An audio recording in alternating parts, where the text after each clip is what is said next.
ISC year 2023 में recursive technique से related जो क्वेश्चन आया था, आज उसके बारे में डिस्कस करेंगे। तो ये वाला जो क्वेश्चन है ये रिकर्सिव टेक्निक से रिलेटेड है। Design a class NumDude. तो क्लास का नाम यहाँ पे ऑलरेडी मेंशन है, जिसका नाम है नमडूड। और इस क्लास में हम लोग को चेक करना है अ नंबर इज डुडने नंबर और नॉट।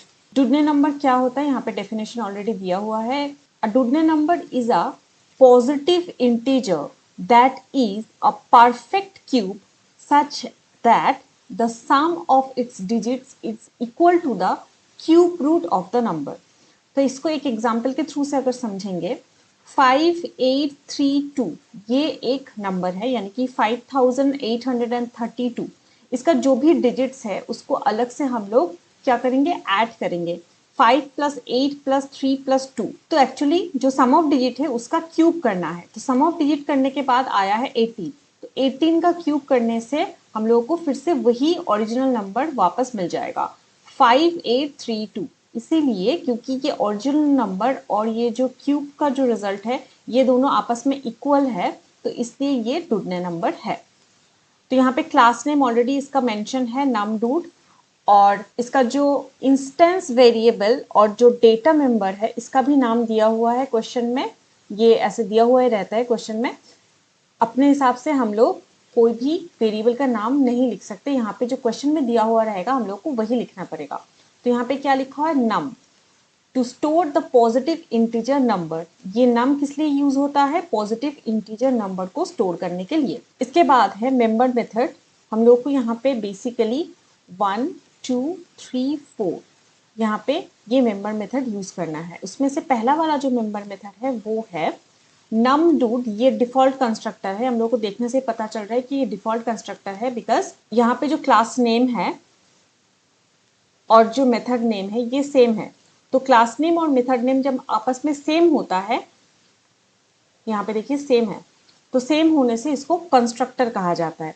और क्योंकि कंस्ट्रक्टर के अंदर पैरामीटर की जगह पे कुछ भी नहीं लिखा हुआ है, इसलिए ये डिफॉल्ट कंस्ट्रक्टर है। और डिफॉल्ट कंस्ट्रक्टर में जनरली इनिशियलाइज करना पड़ता है डेटा मेंबर को उसका जो डिफॉल्ट वैल्यू है उससे। तो यहाँ पे चलिए स्टार्ट करते हैं और एक एक फंक्शन को एग्जीक्यूट करके देख लेते हैं कि कैसे 1 by 1 काम कर रहा है। तो यहाँ पे देखिए, यहाँ पे इसका जो क्लास नेम है नमडूड, ये ऑलरेडी क्वेश्चन में मेंशन था, तो इसलिए क्लास नेम के जगह पे हम लोगों ने नमडूड लिख दिया है। इसके बाद ये वाला जो पोर्शन होता है पब्लिक स्टैटिक वॉइड मेन के बाहर एंड क्लास के अंदर, तो ये वाला इंस्टेंस वेरिएबल का जगह होता है। तो यहाँ पे इंस्टेंस वेरिएबल हम लोगों ने डिक्लेयर कर लिया है। देन यहाँ पे ये जो पोर्शन है ये डिफॉल्ट कंस्ट्रक्टर का जगह है, ठीक है। तो जैसे ही पब्लिक स्टैटिक वॉइड मेन से हम लोगों का एग्जीक्यूशन स्टार्ट होगा, तो वैसे ही ऑब्जेक्ट क्रिएट होने लग जाएगा यहाँ पे, क्योंकि हम लोग को फर्दर कॉल करना है ओबीजे के थ्रू से या फिर ऑब्जेक्ट के थ्रू से। फर्दर हम लोगों को जो दूसरा हम लोग का मेथड मेंबर मेथड है उसको कॉल करना है। तो उसको कॉल करने के लिए ऑब्जेक्ट का क्रिएशन का ज़रूरी है। तो ये वाला जो लाइन है एक्चुअली ये ऑब्जेक्ट क्रिएशन का लाइन है, इसके थ्रू से हम लोग ऑब्जेक्ट क्रिएट करते हैं। और ये ऑब्जेक्ट क्रिएशन के टाइम पे ये वाला लाइन हम लोग जब लिखते हैं, तो ऑलरेडी ये हम लोग को पता है कि while we are creating the object constructor called automatically, constructor need not to be called, ये ऑटोमेटिकली कॉल हो जाता है। तो जैसे ही ये वाला ऑब्जेक्ट क्रिएट हुआ, तो वैसे ही नमडूड ये जो कंस्ट्रक्टर है हम लोग का यहाँ पे, ये ऑटोमेटिकली कॉल हो गया। कहाँ पे, यहाँ पे, ठीक है। तो यहाँ पे डिफॉल्ट कंस्ट्रक्टर है और क्वेश्चन में बोला गया है डिफॉल्ट कंस्ट्रक्टर के अंदर में ये जो इंस्टेंस वेरिएबल है ये डेटा मेंबर है उसको उसका डिफॉल्ट वैल्यू से इनिशियलाइज करना है, इसलिए हम लोगों ने उसको 0 से इनिशियलाइज कर दिया।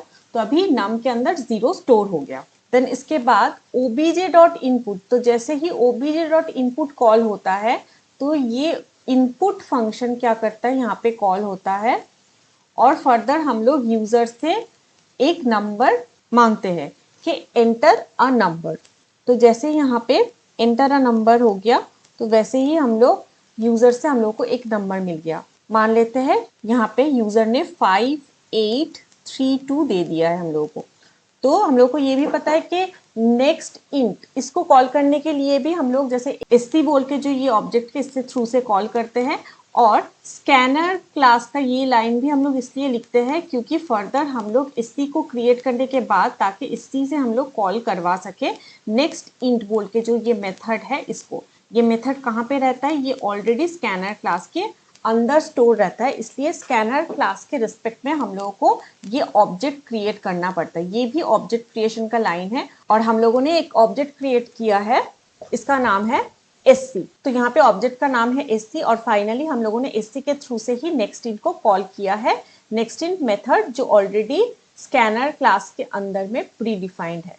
ठीक है, इसके बाद इज डूड, मतलब ये वाला जो फंक्शन है इसके थ्रू से हम लोग यहाँ पे कॉलिंग कर रहे हैं। तो कॉल करने से क्या होगा, ये जैसे ही एग्जीक्यूट होने लग जाएगा मेथड, तो सम डिजिट्स ये वाला जो मेथड है ये कॉल होने लग जाएगा। ये वाला मेथड कॉल होके यहाँ पे आ जाएगा। ये बेसिकली एक रिकर्शन मेथड है। तो यहाँ पे पैरामीटर में क्या है, नम का वैल्यू है, नम जो कि इंस्टेंस वेरिएबल है यानी कि ग्लोबल वेरिएबल है, कहीं पे भी यूज हो सकता है। तो यहाँ पे ऑटोमेटिकली जो हम लोगों ने यूजर से जो नंबर लिया था, टेक फॉर एग्जाम्पल 5832, तो ये ऑटोमेटिकली ये वाला वैल्यू पैरामीटर के थ्रू से यहाँ पे पैरामीटर के थ्रू से x के अंदर चला गया। यहाँ नेम क्या है ये मैटर नहीं करता है, मतलब पैरामीटर का नेम डिफरेंट भी हो सकता है। जैसे कि यहाँ पे पैरामीटर का नेम है num और यहाँ पे पैरामीटर का नेम है x, तो नेम मैटर नहीं करता है, यहाँ पे सीक्वेंस मैटर करता है क्योंकि यहाँ पे एक ही पैरामीटराइज वैल्यू है, तो ये नम का वैल्यू ऑटोमेटिकली x में चला जाएगा। देन यहाँ पे ये रिकर्सिव टेक्निक से सम ऑफ डिजिट कैलकुलेट हो रहा है। अगर इसको देखना है तो सेपरेटली हम लोग देख लेते हैं। तो सम डिजिट के अंदर क्या आ गया, 5832 ये आ गया। फिर इसके बाद इफ 5832 इक्वल्स टू 0, तो यहाँ पे ये इक्वल नहीं है इसलिए एल्स में आ जाएगा ऑब्वियसली। एल्स में आने के बाद return 5832 mod 10 plus some digit 5832 quotient 10।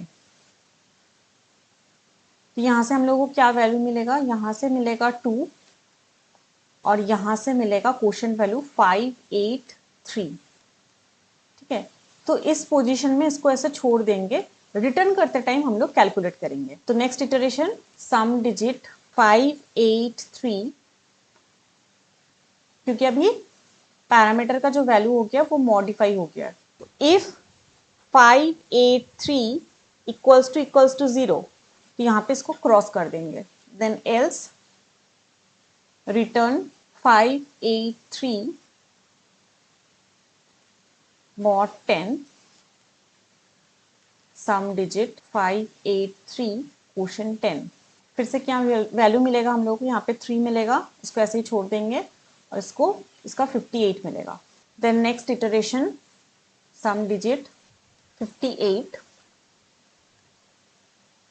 If 58 equals to 0, तो इसको क्रॉस कर देंगे। Else return 58 mod 10 plus sum digits 58 quotient 10। तो यहाँ पे आ जाएगा 8 रिमाइंडर वैल्यू और यहाँ पे आ जाएगा 5 quotient value. Last iteration 5, if 5 equals to 0, तो ये भी ट्रू नहीं है। एल्स ऑब्वियसली एल सेटिस्फाइड हो जाएगा, तो रिटर्न 5 mod 10 प्लस सम डिजिट 5 कोशेंट 10। तो यहाँ पे 0 हो जाएगा, यहाँ पे 5 हो जाएगा। और एक लास्ट इटरेशन सम डिजिट 0, तो यहाँ पे सच में 0 है। तो इफ जैसे ही 0 इक्वल्स टू 0 ये वाला सेटिस्फाइड हो जाएगा, तो देखते हैं हम लोगों ने कोड क्या लिखा था। देखिए कोड लिखा है रिटर्न 0, यहाँ पे रिटर्न 0 है तो 0 रिटर्न करेगा, रिटर्न 0। तो ये 0 किसको रिटर्न करेगा, जिसने कॉल किया था। यानी कि ये वाला जो मेथड है इसने कॉल किया था। तो 5 + 0 = 5। देन उसके बाद ये 5 किसको रिटर्न करेगा, जिसने उसको कॉल किया था, यानी कि ये वाला जो मेथड है इसको। तो यहाँ पे 5 आ गया। तो 8 + 5, यहाँ पे जो 8 था इसके साथ ऐड हो जाएगा। 8 + 5 विल बी 13। ये 13 जाके आगे किसके साथ ऐड होगा, जिसने कॉल किया था, यानी कि ये वाला पोर्शन। तो 3 + 13 = 16। फिर इसके बाद ये जो 16 है ये फाइनली किसके साथ ऐड होने लग जाएगा, यहाँ पे 16। 2 + 16 = 18। तो 18 है इसका सम ऑफ डिजिट, जो हम लोगों ने रिकर्सिव टेक्निक से सॉल्व किया है। तो फाइनली जब यहाँ से इंटीजर वैल्यू रिटर्न करेगा, मतलब रिटर्न होके फाइनल इसका वैल्यू आएगा, तो ये सम बोल के जो वेरिएबल है इसके अंदर रिटर्न होगा। देन उसके बाद है क्यूब = सम इंटू सम इंटू सम। तो क्यूब का अल्टीमेटली आंसर होगा 18 × 18 × 18, क्योंकि सम का वैल्यू 18 है। और फाइनली जब यहाँ पे चेक होके ये ट्रू हो जाएगा तो डिस्प्ले हो जाएगा it is a Dudeney number. अगर मेरा एक्सप्लेनेशन आपको अच्छा लगा है तो प्लीज़ एक बार कमेंट सेक्शन में कमेंट कर दीजिएगा। Thank you.